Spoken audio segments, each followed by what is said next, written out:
Salut à tous les passionnés d'histoire et de musique, bienvenue Univers Célébrité.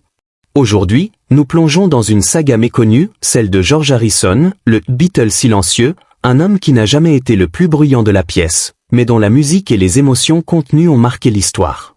Derrière son calme légendaire se cachait une amertume discrète, nourrie par des années d'ombre dans les Beatles et une relation complexe avec Paul McCartney, celui qui fut à la fois son grand frère et la source de ses plus grandes frustrations. De sa rencontre dans un bus scolaire à Liverpool à son chef-d'œuvre solo All Things Must Pass, en passant par les tensions explosives de Let It Be et une réconciliation émouvante à la fin de sa vie, cette histoire révèle un homme doux, spirituel, mais profondément blessé. Qu'est-ce qui a transformé l'admiration de George pour Paul en ressentiment? Comment a-t-il trouvé sa voie dans un groupe dominé par Lennon et McCartney? Et a-t-il vraiment pardonné avant de nous quitter? Préparez-vous pour un récit captivant, rempli d'anecdotes inédites, d'analyses musicales, et de vérités cachées sur une icône qui a changé la musique à jamais. Si vous aimez les histoires qui mêlent génie, douleur et rédemption, donnez un gros pouce bleu, abonnez-vous et activez la cloche. C'est parti pour un voyage dans l'âme du Beatle silencieux. George Harrison naît le 25 février 1943 à Liverpool, le plus jeune de 4 enfants dans une famille ouvrière. Son père, Harold, receveur d'autobus, et sa mère, Louise, passionnée de musique, encouragent son amour pour les chansons. Louise, qui écoutait Radio India pendant sa grossesse, espérait que les sons du sitar et des tablas apaiseraient son fils. La musique était partout chez nous, confiera George dans Anthologie, 1995. À la Liverpool Institute High School for Boys, il dessine des guitares dans ses cahiers, fasciné par le rock'n'roll après avoir entendu Heartbreak Hotel d'Elvis Presley en 1956. À 13 ans, il forme un groupe de skiffle avec son frère et des amis, marquant ses premiers pas de musicien. En 1958, dans un bus scolaire, George rencontre Paul McCartney, un garçon plus âgé, charismatique et déjà lié à John Lennon. Leur amour commun pour le rock'n'roll de Chuck Berry à Buddy Holly les rapproche. Paul enseigne à George des accords, et leur lien devient fraternel. Paul était comme un guide, dira George dans une interview de 1974. Paul arrange une audition pour George avec les Quarrymen, le groupe de Lennon.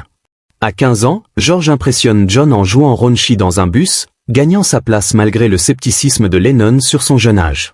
En 1962, les Beatles, sous la direction de Brian Epstein, signent avec Parlophone. George, guitariste soliste, est essentiel, mais sa voix créative est éclipsée par le tandem Lennon-McCartney. La Beatlemania explose en 1963 à 1964 et George gagne le surnom de « Beatle silencieux », un titre romantisé par la presse mais révélateur de son sentiment d'exclusion. « J'étais heureux d'être là, mais je me sentais à l'écart », confie-t-il dans Anthologie. John et Paul écrivent les tubes, plaisantent avec les médias, tandis que George observe, apportant 1 ou 2 chansons par album, souvent reléguées au second plan. Ses premières compositions, comme Don't Bottom 1963, montrent son potentiel, mais elles sont rarement prioritaires. Paul, perfectionniste, corrige ses parties de guitare, et John, absorbé par sa propre créativité, prête peu d'attention. « J'avais l'impression d'être un musicien de session », dira George dans une interview de 1987.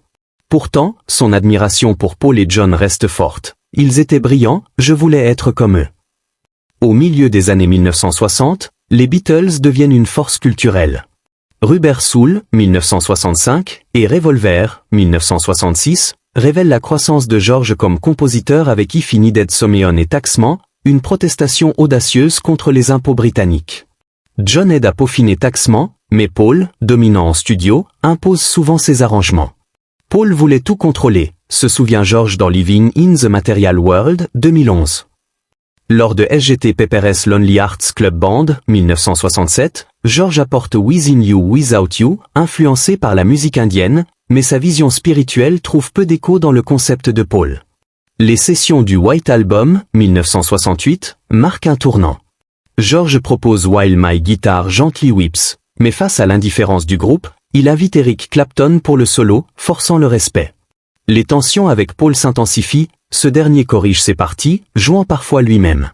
Lors de Hey Jude, 1968, George veut ajouter des riffs, mais Paul refuse, privilégiant une coda épurée. C'était comme si mes idées ne comptaient pas, confie George dans une interview de 1990. En janvier 1969, les sessions de Let It Be à Twickenham exacerbent les fractures. Paul, déterminé à revenir aux racines live, dirige les répétitions, tandis que John, distrait par Yoko Ono, se désengage. George, lassé d'être traité comme secondaire, explose lors d'un échange filmé. À Paul, qui critique sa partie de guitare sur Two of Us, il répond « Je jouerai ce que tu veux, ou je ne jouerai pas du tout ». Ces mots, calmes mais résignés, révèlent des années de frustration. Le 10 janvier 1969, George quitte le groupe, notant dans son journal « Lever, aller à Twickenham, quitter les Beatles, rentrer chez moi ». Absent 2 semaines, il revient sous condition. Pas de concert public, session déplacée au studio Apple. Pendant cette période, il écrit Something et Here Comes the Sun, prouvant son génie.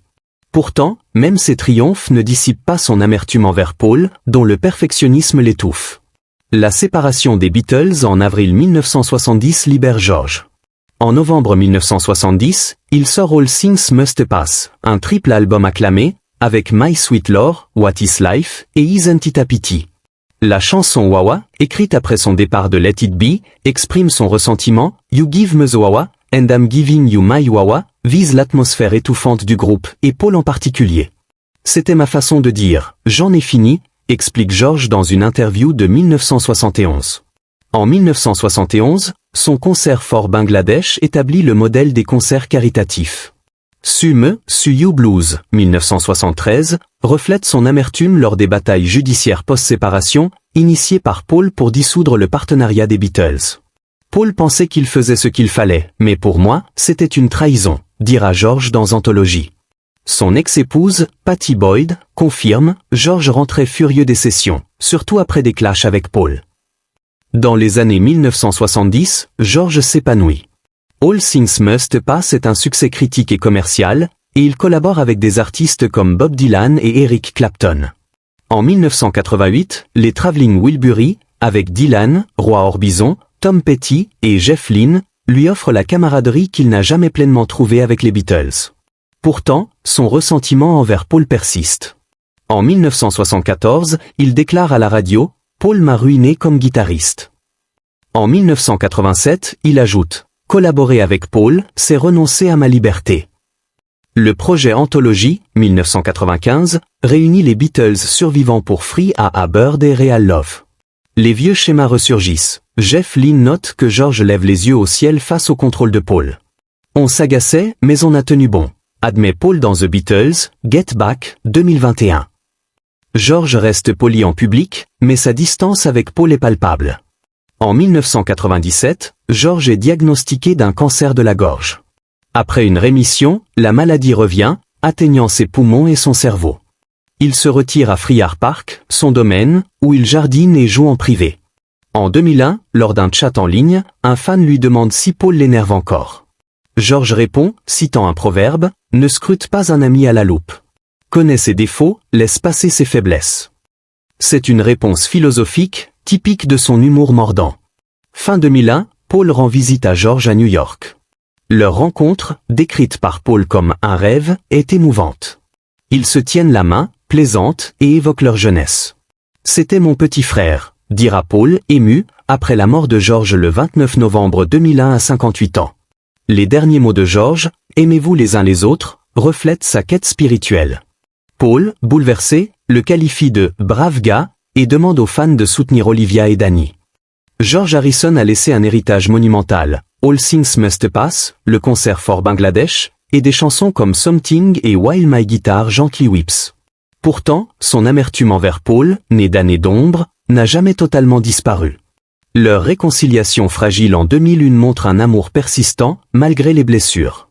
George était doux, mais il portait ses cicatrices, dira George Martin. Paul, chaque année, rend hommage à George, jouant Something en concert, signe d'un regret silencieux. George était un paradoxe, calme mais mordant, spirituel mais rancunier.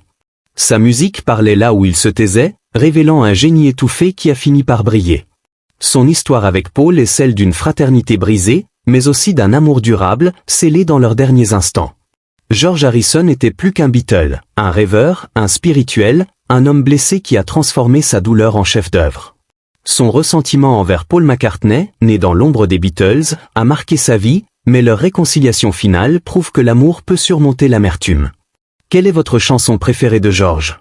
Pensez-vous qu'il a pardonné à Paul? Partagez vos pensées dans les commentaires, likez, et abonnez-vous pour plus d'histoires musicales. Merci de m'avoir suivi, et à très bientôt.